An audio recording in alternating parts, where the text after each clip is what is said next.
student, I am Tamanna from Vishwas Nausharda Public School, Bhuna. Today we are going to discuss quantum mechanical model of atom. In last video we have discussed dual behavior of matter and Heisenberg uncertainty principle. Last video में हमने discuss किया था dual behavior of matter और Heisenberg uncertainty principle. Dual behavior of matter is given by D. Broglie, scientist. He say matter show dual behavior, particle-like and wave-like. But before this model, Bohr gives the model of atom. He consider only particle nature of matter. So model of behavior fails and quantum mechanical model of atom comes. ठीक है. Next is Heisenberg uncertainty principle. इसमें क्या बोला गया कि कोई भी अगर इलेक्ट्रॉन है उसकी पोजीशन और वेलोसिटी को सेम टाइम पे मेजर कर पाना इम्पॉसिबल है. ठीक है. अगर सेम टाइम पे मेजर कर पाना इम्पॉसिबल है तो मीन्स वो फिक्स पोजीशन पे तो हो ही नहीं सकते.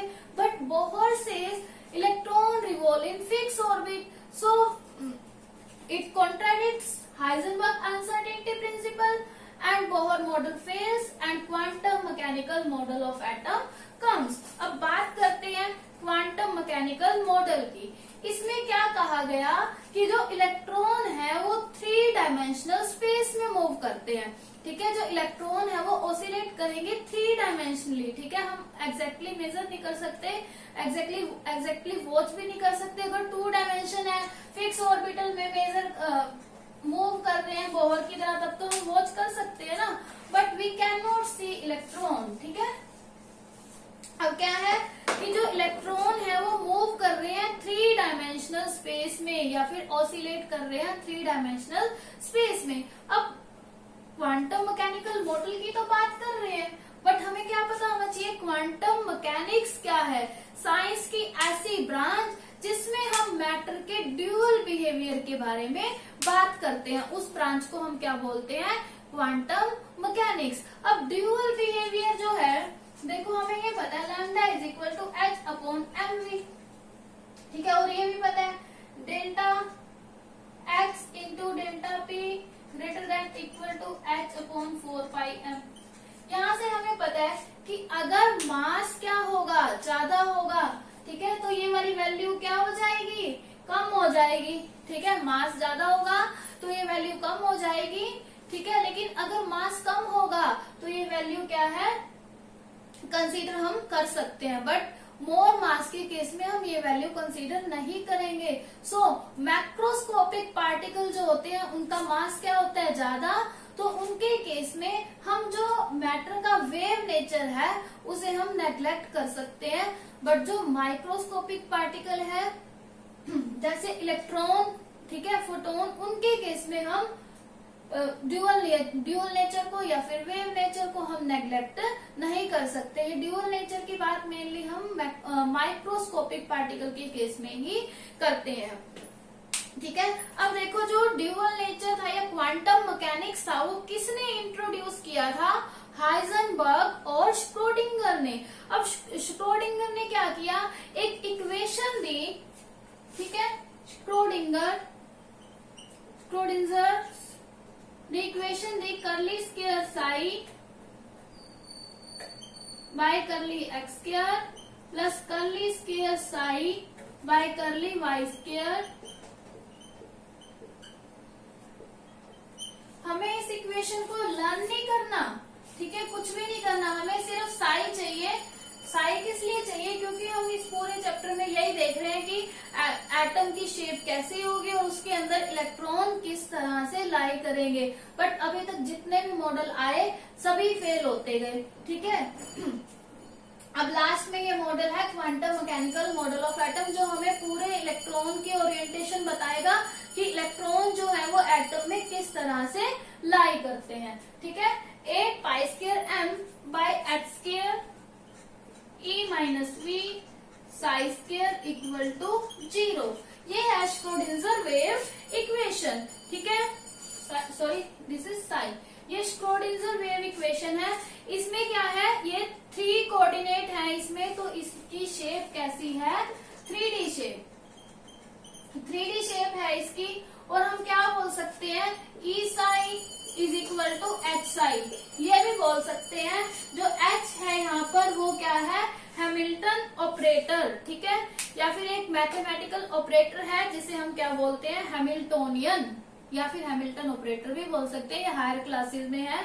अभी तक आप हैमिल्टोनियन करो इसका नेम, ठीक है, हैमिल्टोनियन, ठीक है। This is mathematical operator. ये पूरी वैल्यूज ना लिखने की बजाय हम क्या लिख देते हैं, एच साई। अब ई यहाँ पर क्या है, एनर्जी, ई किससे बिलोंग कर रहा है, ई यहाँ पर क्या है, एनर्जी। अब हमें इलेक्ट्रॉन की पोजीशन को कौन बताएगा, एग्जैक्ट पोजीशन नहीं मेजर कर सकते, अभी भी एग्जैक्ट पोजीशन का हमें नहीं पता लगेगा, just probability to find electron, ठीक है, किसी भी इलेक्ट्रॉन को के फाइंड होने की प्रोबेबिलिटी। अब साई जो है वो हमें क्या देगा, पूरे इलेक्ट्रॉन के बारे में इंफॉर्मेशन देगा, ठीक है, Sai gives us information about electron, ठीक है, साई हमें क्या देगा, इलेक्ट्रॉन के बारे में इंफॉर्मेशन देगा। साई क्या है, वेव फंक्शन है, ठीक है, जो इलेक्ट्रॉन के बारे में इंफॉर्मेशन देगा, बट साई का एक्चुअल में कोई फिजिकल सिग्निफिकेंस नहीं है, Sai does not have physical significance. अब जो वेव फंक्शन है वो क्या होते हैं, एटॉमिक ऑर्बिटल भी होते हैं, एटॉमिक ऑर्बिटल की बात अभी हम करेंगे आगे, ठीक है। वेव फंक्शन क्या होता है, एटॉमिक ऑर्बिटल भी होते हैं। और जो साई है वो किससे लिंक्ड है, साई स्केयर से। अभी हमने बात करी कि साई हमें इलेक्ट्रॉन की इंफॉर्मेशन देगा, but Sai is linked with Sai square, ठीक है।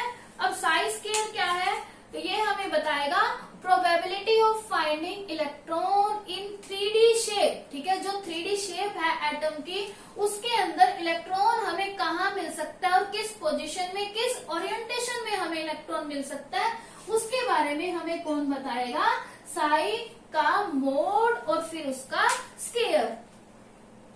ये थोड़ा सा इस क्वांटम मैकेनिकल मॉडल के बारे में बात है। अब हम बात कर लेते हैं कि quantum mechanical model of atom के फीचर क्या है।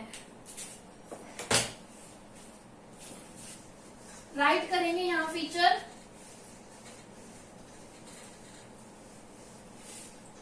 Feature of quantum mechanical model of atom.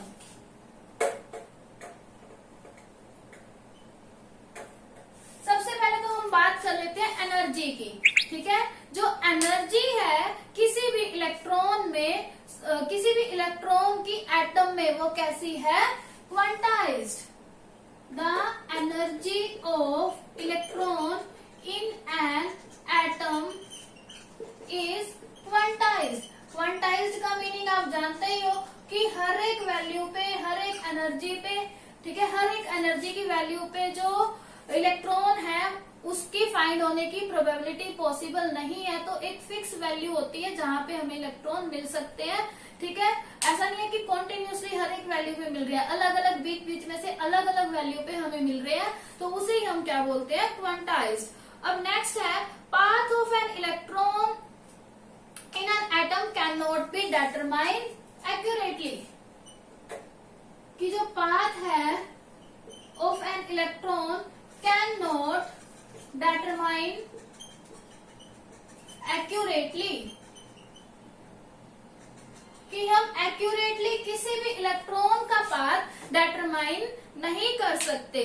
Next है atomic orbital is the wave function psi for an electron in an atom, ठीक है। साई क्या है, वेव फंक्शन है किसी एटॉमिक ऑर्बिटल के लिए किसी इलेक्ट्रॉन का एटम में। नेक्स्ट है N orbital can not contain, अगर मान लो कोई भी ऑर्बिटल है, orbital can not contain more than 2 electron, 2 से ज्यादा इलेक्ट्रॉन उसके किसी भी ऑर्बिटल के अंदर नहीं होंगे, ठीक है।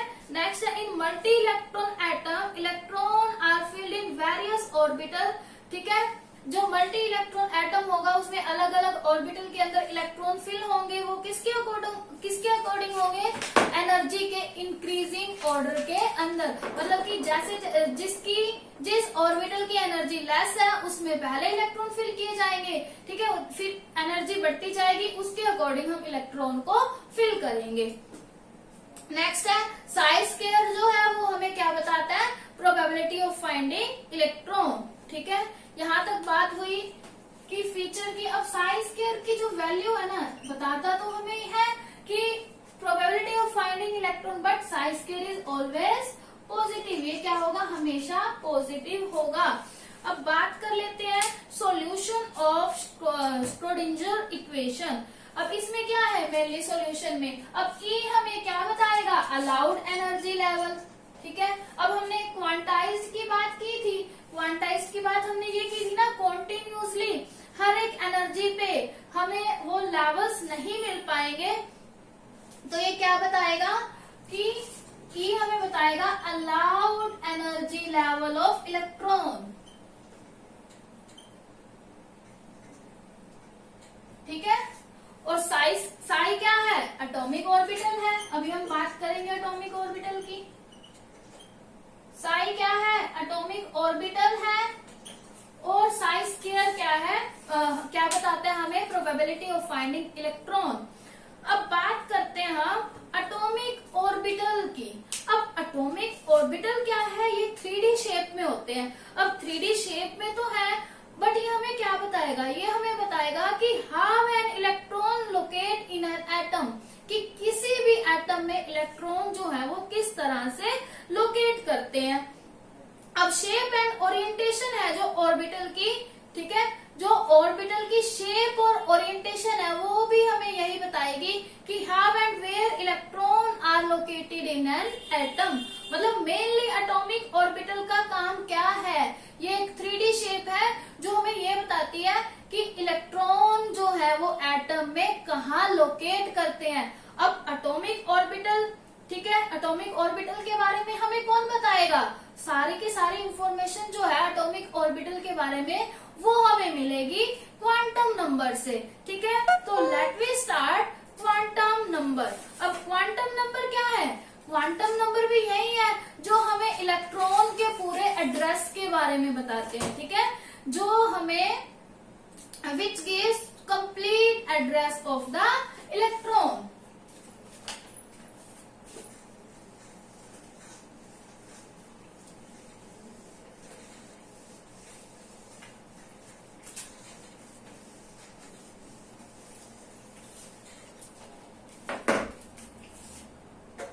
क्वांटम नंबर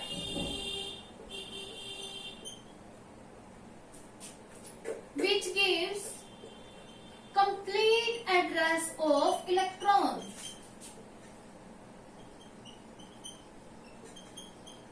ठीक है। ये हमें किसी भी इलेक्ट्रॉन का कंप्लीट एड्रेस बताएंगे कि इलेक्ट्रॉन जो है वो कहाँ लाई करेगा या कहाँ लोकेट करेगा, या फिर उसकी पोजीशन क्या है। अब जो क्वांटम नंबर है वो भी 4 टाइप के होते हैं। सबसे पहले होता है principal quantum number, principal quantum number. Next है एजीमुथ, इसे हम डिनोट करते हैं एन से। नेक्स्ट है एजीमुथल क्वांटम नंबर, इसे हम डिनोट करते हैं एल से। अब फोर्थ है magnetic quantum number,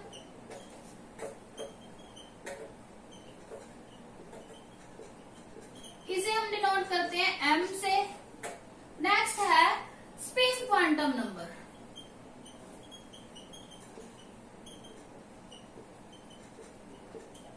it is denoted by s, s से डिनोट करेंगे इसे, ठीक है।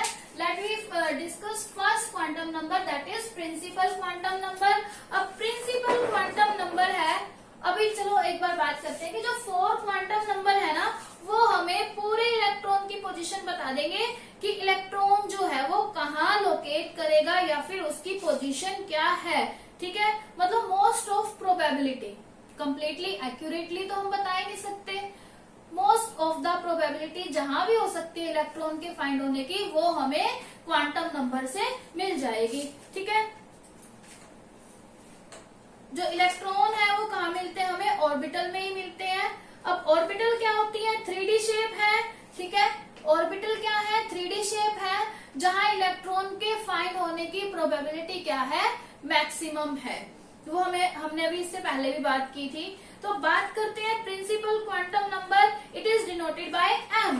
ये हमें किसके बारे में बताएगा, साइज, ठीक है। It tells us about size, ठीक है, ये हमें साइज के बारे में बताएगा। अब इसको हम डिनोट कर रहे हैं n से। अब n जो है वो कभी भी 0 के इक्वल नहीं होगा, तो n की वैल्यू क्या हो सकती है, 1 2 3 4 सो ऑन। n की वैल्यू इस तरह से हो सकती है। और ये हमें किसके बारे में बताता है, ये हमें शेल के बारे में बताता है कि शेल कौन सी होगी, इलेक्ट्रॉन जो है वो कौन सी शेल में लोकेटेड है, ठीक है। जो प्रिंसिपल क्वांटम नंबर है वो हमें शेल के बारे में बताएगा कि इलेक्ट्रॉन जो है वो कौन सी शेल में है। शेल की बात आपने 9th 10th क्लास में डिस्कस की होगी कि कौन कौन सी शेल होती है, के, एल, एम, एन, ठीक है। उन्हीं शेल के बारे में बात कर रहे हैं हम। उसके बारे में हमें कौन बताएगा, प्रिंसिपल क्वांटम नंबर। अगर 1 है, n की वैल्यू 1 है, तो शेल कौन सा होगा, के। अगर n की वैल्यू 2 है तो शेल होगा L, M, N, so on, ठीक है। अभी बात की हमने प्रिंसिपल क्वांटम नंबर की। Principal quantum number it is denoted by n and it's tell about size, ये हमें साइज के बारे में बताएगा। और it give information about shell, shell के बारे में इंफॉर्मेशन देगा कि इलेक्ट्रॉन कौन सी शेल में है। n की वैल्यू 1 है तो k शेल होगा, 2 है तो l शेल होगा, 3 है तो m, 4 है तो n शेल होगा। अब जैसे जैसे n की वैल्यू इंक्रीज हो रही है, ठीक है, जैसे जैसे n की वैल्यू इंक्रीज हो रही है,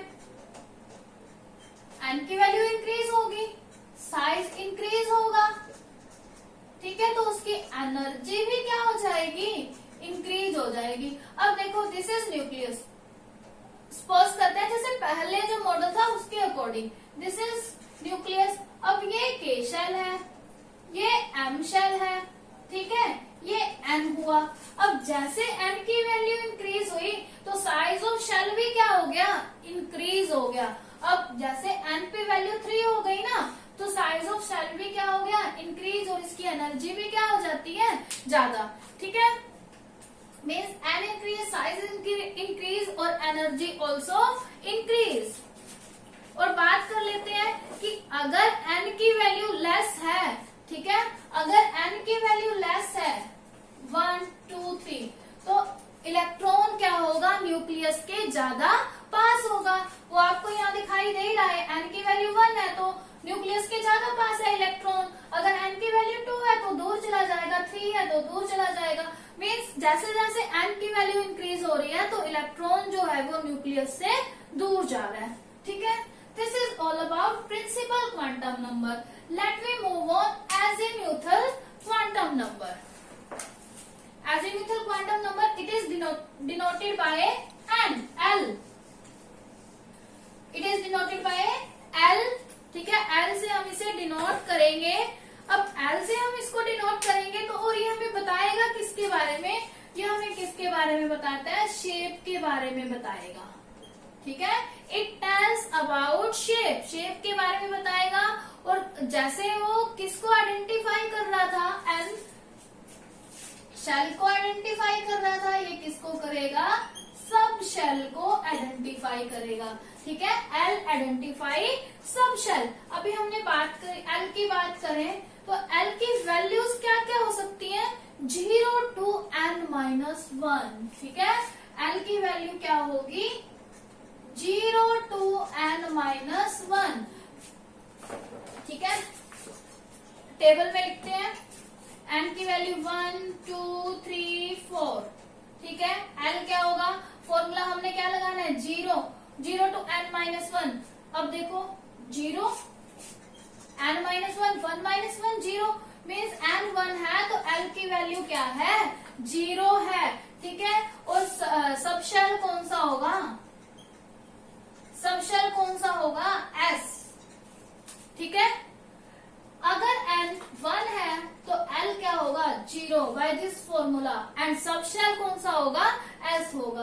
बात करें n इज इक्वल टू 2 की तो वैल्यू क्या होगी 0 एंड 1 0 1 ठीक है 0 1 माइनस 1 सॉरी 2 माइनस 1 1 तो कौन कौन सी वैल्यू होगी 0 और 1 तो इसके अंदर कौन कौन सी कितनी सबशेल होंगी 2 सबशेल होंगी 0 एंड 1 ठीक है कौन कितने सबशेल होंगे इसके अंदर 0 और 1। अब बात कर लेते हैं 3 की कर लेते हैं तो यहां से क्या है 0 3 माइनस 1 2 तो 0 1 2 ये 0 2 लिख लेते हैं 0 2 एंड माइनस 1 ठीक है 3 की वैल्यू पे 3 होगी एल की वैल्यू 3 पॉसिबल वैल्यू है 0 1 2 ठीक है ये बता देती हूँ मैं आपको लेकिन ये अभी हम पढ़ेंगे आगे कि किस तरह से 2s 2p होगा। अब 3 की बात करें तो 3 पे क्या होगा 3s 3p 3d। अब 4 पे देखो 4 पे क्या होगा 0 1 2 3 ठीक है 4s 4p 4d ये सारी की सारी लाई करेगी 4f भी लाई करेगा राइट कर ही लेते हैं 4s 4p 4d 4f ये होंगे ठीक है। ये क्या है सबसे बात कर लेते हैं दोबारा से L की L is azimuthal quantum number it tells about shape and give information about subshell subshell के बारे में इंफॉर्मेशन देगा। अब ये बताएगा कि कितनी सबशेल होंगी उसके अंदर ठीक है। वैल्यू कहां से कहां तक लाई करेगी 0 टू n माइनस 1। अब यहाँ पे n 1 है तो l क्या है 0 2 है तो 0 1 3 है तो 0 1 2 4 है तो 0 1 2 3 सबशेल ये होंगी ठीक है। इस तरह से हम राइट कर सकते हैं। अगर आपको एंगुलर मोमेंट अगर आपको किसी भी शेल का एंगुलर मोमेंटम निकालना है तो उसका फॉर्मूला क्या होगा। अगर किसी भी शेल का आपको एंगुलर मोमेंटम निकालना है तो उसका फॉर्मूला होगा nh upon 2 pi under root l plus 1 ठीक है। ये क्या है किसी भी शेल का एंगुलर मोमेंटम निकालने का फॉर्मूला ठीक है। अगर आप एंगुलर मोमेंटम निकालना चाहते हो तो फॉर्मूला क्या होगा nh अपॉन 2 पाई n की वैल्यू आपको प्रिंसिपल क्वांटम नंबर से मिल जाएगी l की वैल्यू आपको मिल जाएगी एजीमुथल क्वांटम नंबर से। तो आप क्या है किसी भी शेल का एंगुलर मोमेंटम निकाल सकते हो ठीक है student. Let's we move on magnetic quantum number.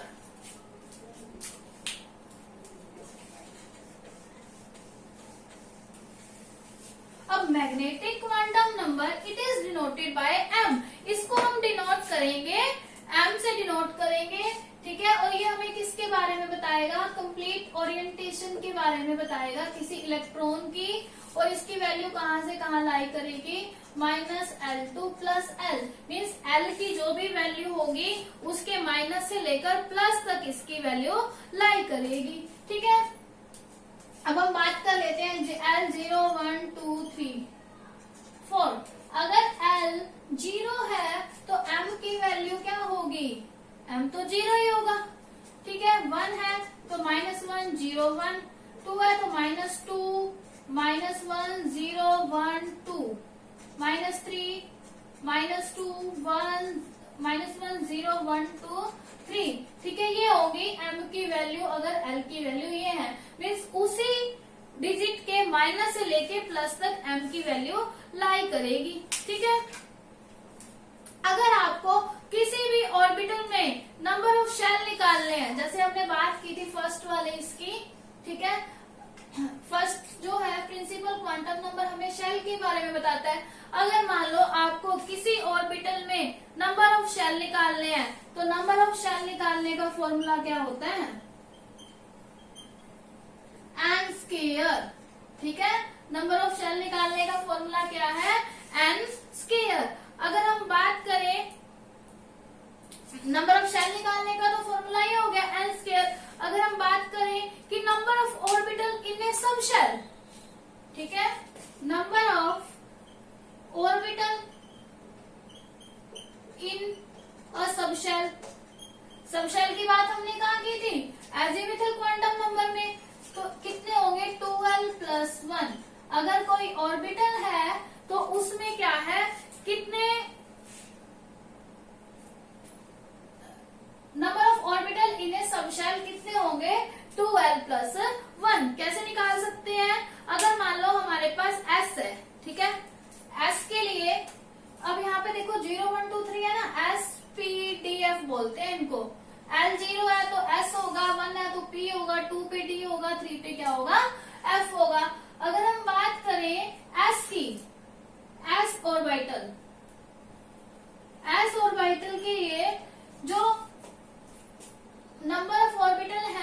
कितनी होंगी, या फिर बोल सकते हैं एस सबशेल के लिए नंबर ऑफ ऑर्बिटल कितनी है। एस के लिए एल की वैल्यू क्या है 0, तो 2 इंटू 0 प्लस 1, ठीक है, तो 1।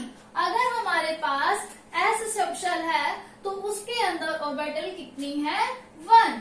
अगर हमारे पास P है तो P के लिए n की वैल्यू क्या, P के लिए L की वैल्यू 1 है, तो नंबर ऑफ ऑर्बिटल कितनी हो जाएंगी 2L plus 1, 2 into 1 plus 1, 2 plus 1 3, ठीक है। तो P के अंदर ऑर्बिटल कितनी होती है 3, ठीक है। अगर हमने डिनोट करना है S को हम इस तरह से लिखते हैं, सिंगल 1 ऑर्बिटल प्रेजेंट होती है।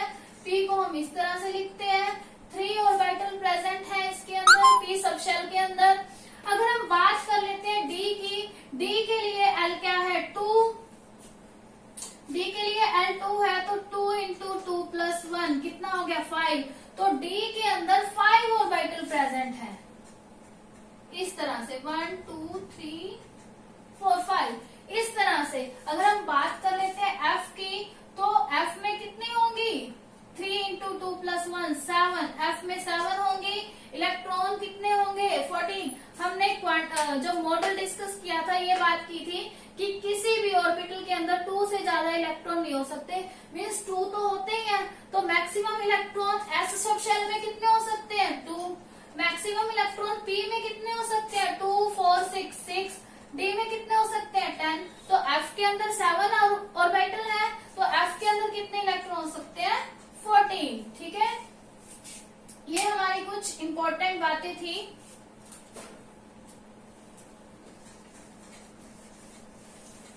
तीन क्वांटम नंबर हम डिस्कस कर चुके हैं। Let we discuss last quantum number, that is spin quantum number. अब स्पिन क्वांटम नंबर जो है ये हमें ओनली स्पिन के बारे में बताएगा, ठीक है। अगर क्लॉकवाइज रोटेट कर रहा है, कोई भी इलेक्ट्रॉन क्लॉकवाइज रोटेट कर रहा है तो इसकी स्पिन +1/2 हो जाएगी। अगर वो एंटी क्लॉकवाइज रोटेट कर रहा है तो इसकी स्पिन क्या हो जाएगी -1/2, ठीक है। Student, this is all about 4 quantum number. In 4 quantum number से हमें कंप्लीट इंफॉर्मेशन मिल जाएगी किसी भी इलेक्ट्रॉन के बारे में, ठीक है। Student, you have to read this quantum number and quantum mechanical model of atom from the book. If you have any problem, you can contact from me. Thank you. Bye bye.